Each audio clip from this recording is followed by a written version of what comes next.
There are people who are, I will argue, saying they kind of lean a little bit too much towards the online content earlier in their career without getting, some cooking experience.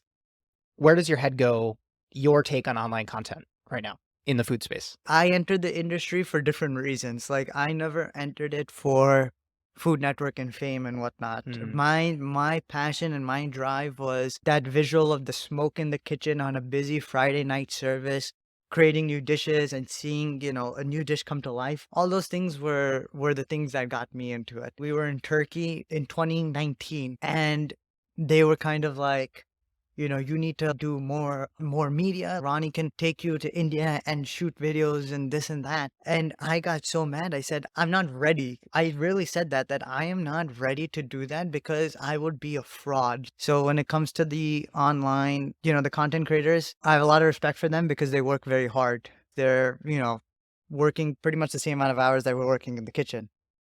People might think it's easy. It's not. All these things take a lot of time and effort which people might not realize and might not understand. So chefs might look down upon them. I definitely don't because I know for a fact that they're putting in just as much time as us. They're busy in a different way than what a chef in the kitchen would be.